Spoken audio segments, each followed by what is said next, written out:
Welcome back to the channel. Today we're going to be talking about one of the base foundational building blocks of any look, and that is split toning.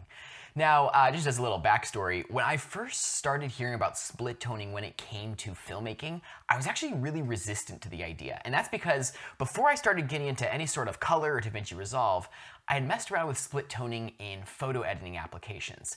And the thing is, this term split toning doesn't always mean the same thing across different platforms. When I heard that term, the way I had seen it used was this really, in my opinion, ugly way of tinting the black point and the white point of an image, an overly engineered, too heavy-handed, kind of faded blue and warm look. And if that's your background, can I encourage you, hold off judgment for a moment, because when I talk about split toning in reference to color in filmmaking, what I'm referring to is the warming up of the highlights and the cooling off of the shadows, specifically using the curves tool, right? It's that one, we often call it a 1D color adjustment. So it's, if you think of color in terms of a cube, we're not adjusting the outer edges of the cube in this case. We're just going to use the contrast curves to give us this result. Now, it is possible to make this look really ugly, but I'm going to show you some ways that you can practically implement this on your projects. All right, let's jump into Davinci Resolve here. So one of the first questions we need to ask ourselves when it comes to split toning is, where is that split going to happen? Because if we kind of think of the waveform here, we're going to kind of warm the highlights a bit and then cool the shadows. So at what point is that split happening? Now, where that split happens, it can be a subjective choice, right? We're artists, we get to break the rules when we want to. But if you aren't intentionally trying to break the rules, the spot that you should most often default to is middle gray. In this case, then you're not going to be tinting the white balance of the image. So I have a little test chart up here, and this has some steps up top, a ramp on the bottom, and then this gray patch in the middle is set to the gray point for Davinci Intermediate. If you want this image to experiment with, you're more than welcome to have it. It's free, link in the description. If you don't want to download it, you can kind of create something similar here. If you grab just a ramp inside Resolve along with a 10-step ramp that's built in, you can kind of do a similar thing, crop them together and then create a compound clip here. Let me do that, compound clip. I'm just gonna say gray. And so you can do something like it. The reason why I like this one that I used is you'll notice it has 16 steps up top rather than just the 10. And this middle gray patch is something that you would have to go and create yourself. So, two options for you, but there's a reason why I prefer working off this test image here.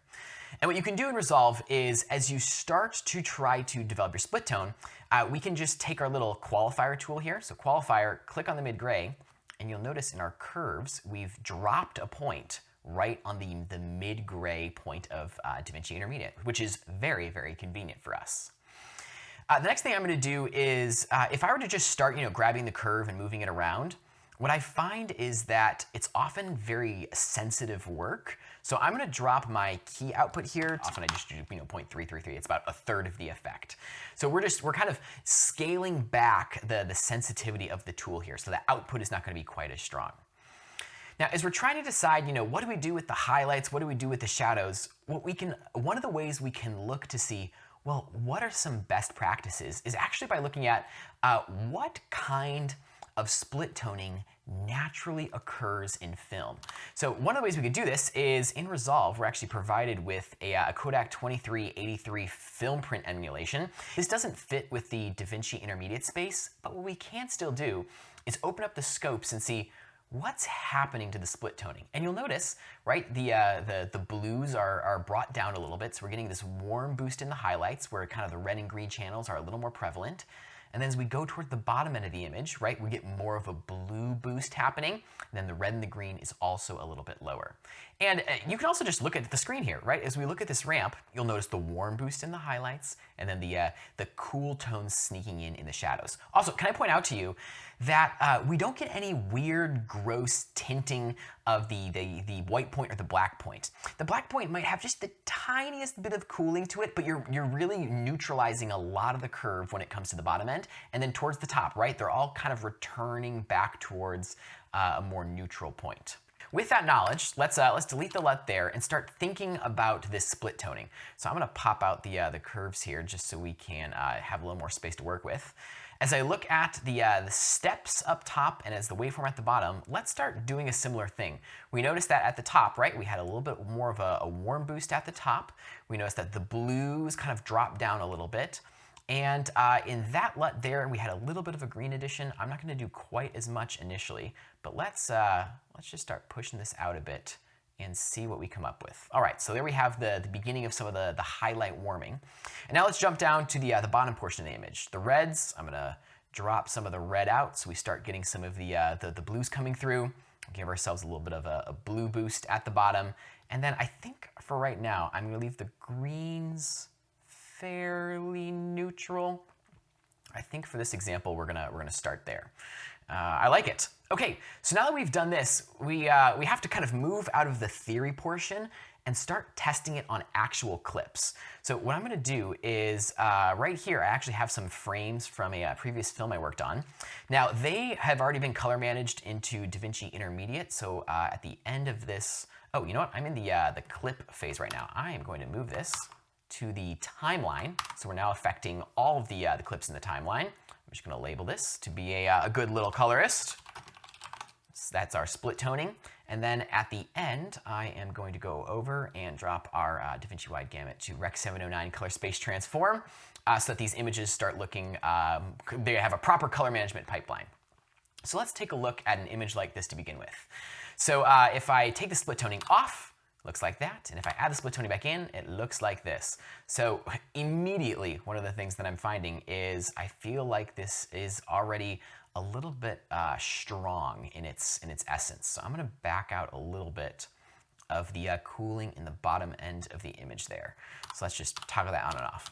Okay, yeah, that feels a little more appropriate for what I'm looking at. Let's also take a look at, we're just gonna kind of jump through a number of images here. Maybe let's look at this kind of exterior shot. So here is the before, and there is the after. Yeah, we're getting some of the kind of nice cooling in there. One of the things I know, just from working on this film, is that I like a little extra contrast in this image. So I'm gonna apply some linear contrast just to give our images a little more depth to it. So let's go like 1.15, that's reasonable. Okay, that's a little more appropriate. So do you see how in this image, as I toggle this off, we have very warm looking shadows. I'm seeing especially in the hair. As we add it in, we're starting to get some of this cooling into the image. Now once again, I feel like that's still a little strong. So let me back out the key output here to something more like, maybe we try like 0.28. Toggle it off and toggle it on. And I am really liking the results that we're getting there. So let me jump back to this image, toggle it off, toggle it on. And do you see how we're already getting some nice color separation? This image is naturally either kind of warm and skin toned or kind of more neutral with the background.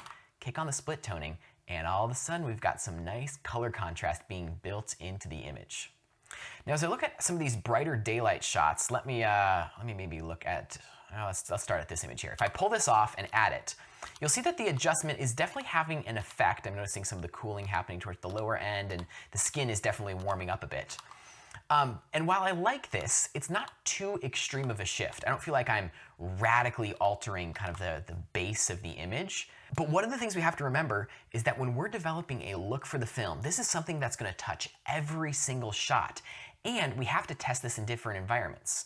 As a reference point, let's check out this one right here. This is a much darker looking image. Let me look at this without the split tone. Ooh, so it's a little warmer. Do you see how this radically shifts the look of the scene right here? Like we're going from kind of this tannish khaki look to now all of a sudden we are full committing to a cool blue tone. So you really need to test out whatever your adjustment is, test it out. And if you don't like it, make it a little more subtle.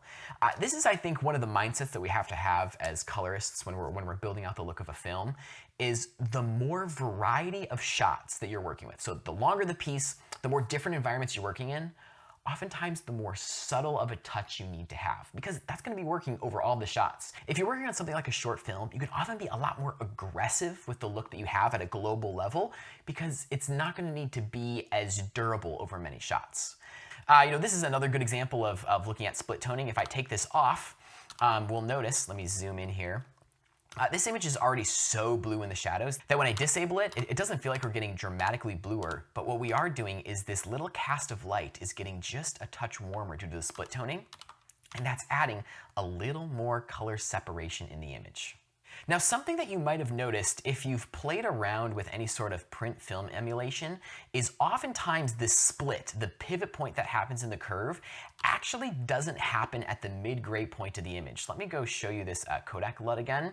You'll notice that the split actually happens a lot higher on the curve. So the mid-gray point, right, is lower right down here. The split is happening much higher. Now, as long as you know that that is your intention, that's okay to do. But as you're building global looks, can I encourage you, do your best to preserve that mid-gray point as often as possible. It's just gonna save you from feeling like you're throwing color casts into the image. Now, one of the other things you can do is if you feel like you want to preserve your mid-grade point even more, you can actually add little like limiting points here. Like I'm going to add, I'm holding down, I'm on a Windows PC here, but I'm holding down Alt, and you'll notice that when you hold down Alt and add a point, it locks it. So what I'm going to do is I'm going to kind of add just a couple extra points to help clarify the gray point here in the middle of the image. So as I do this for the red, green, and blue, that will just help us get a little extra clarity there. And as I pull up the waveform and check the adjustments we've been doing, you'll notice that we're splitting right over this nice mid-gray point. And you'll notice that the mid-gray box is represented by this kind of chunky line here going right through the center of the image. So we have this nice warm boost in the high and cool boost in the shadows there. Now let's say that you really do like how the split is happening in that Kodak 2383 LUT over there towards a higher part of the image, but you also know that you don't want to color cast everything blue. Well, let me just show you something here, and this is a little thought experiment for us. Let's say that there are certain scenes that you really do like a bluer cast. You want that split toning to happen on a higher part of the image. So let me add a node before this, and I'm just gonna drop its key output to something a little bit lower so it's easier to work with. And let me pull up the waveform. So keep in mind I'm working right before the split tone here. Watch what happens when I grab the gain. I'm gonna grab the gain and cool it off just a little bit. You notice what's happening? Do you see how the split is starting to go up the image? Let me reset it here. So the split of the split toning, the pivot is happening right there. As I cool off the gain of the image, you'll notice how the split toning starts to slide up further. So let's say you get a scene like this and you really want to cool off the image, but you didn't want to build that cooling into the split tone. Well, you can just, you can add a node, and this would probably be on either the clip level or the scene level. You wouldn't want to do this on the timeline level, but I'm just going to do it on the timeline level right now just for the example's sake. And I'm just going to, make this key output really small for now. Watch this. I can grab the gain and make the image a little cooler before it hits the split toning. Now, we're still getting a nice warming of the highlights and a cooling of the shadows, but the split of when the cooling is hitting is now higher in the image. And this can go either way. Maybe if I just reset the gain here, maybe we look at something like this shot here, where we want to warm it up a bit further. Well, we could do that. We could warm the whole image up, but we're still going to get, like let me back this out. You see how warm the shadows get? We're still getting split toning, but we're warming things up before then. So the warmth is taking up more of the image. Same thing here, right? If this is we've got the warmth added, we're still getting the warming and the cooling of the image, but it's happening before the split toning takes place. By the way, one of the little tricks that I do to save myself time is whenever I'm starting to build out split toning, in my power grades, I actually keep a utility LUT called the mid-grade curve anchor. And all that is it's just got my curves already pinned to the Davinci wide gamut 18% grade point. In the same place on my free resource page that you find the test image that I was working off of, I'll also include this power grade here. Just, if you want to save yourself some time, you can import that into your power grades and just drop it on, and then you have a point pinned. One other tip I'll mention here with the curves tool is one other way of adjusting the sensitivity of this. If you don't want to adjust the key output, you can adjust the sensitivity of each channel here. But one of the things I want to warn you about is that, so let's say I just added some egregious split toning here for a moment. If I wanted to adjust the sensitivity of my red adjustment, I could dial this down. But be aware, neutral, so no adjustment, is actually at 50. So you notice as I disable and enable this node, nothing's happening. When you go below 50, it's actually trying to invert it. So just make sure you set it to maybe like 70 if you're trying to decrease the sensitivity of a certain channel, or for all the channels together. So you could do something like set them globally at like 75. Just don't go below 50, otherwise you're working working in the opposite direction. I also want to emphasize to you that there's not one way to do split toning. So maybe rather than splitting the tones like this, you say that, I just want to work in a subtractive method. That rather than, dropping the blues and boosting the reds, you're just going to maybe just drop the blues. And then, in the shadows, you're just going to drop the reds there. So that would be a way of working in what we might call a subtractive way. You're not necessarily adding color, you're rather taking it away. And this is a totally viable approach. Like if we go look back here, I think my gut is these are gonna be all a little green for my tastes. So I probably would jump back in here and grab the greens below mid-gray and neutralize them a little bit more. And there we go, right? We're getting this split toning in a way that's a slightly different method of generating it there. When we start talking about look building and the tools behind look building, there's a little bit of a philosophy I just want to leave you with, and that is you don't need to make a meal out of a single ingredient.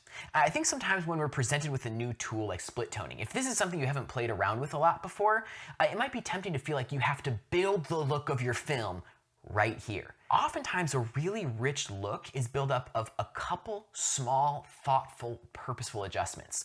Don't feel like you really need to, slap the audience in the face with your split toning. If it's too much, if it's doing things you don't like, make it a bit more subtle.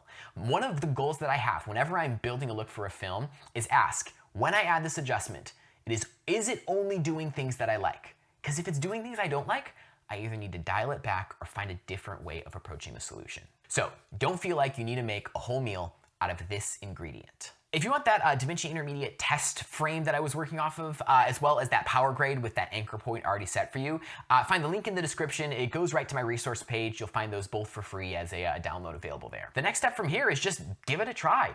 If you feel like you've been resistant to split toning in the past, maybe your challenge is, can I do it in a really subtle way that works well? And if you're someone who's already on board, try testing your adjustments over a lot of different shots and see, is it working? Is it only doing things I like? And do I need to scale it back a little bit? If you found this video helpful, feel free to hit the subscribe button and the like button. That helps me know that this actually was helpful for you. And let me know your thoughts down in the comments. All right, I'll see you in the next one.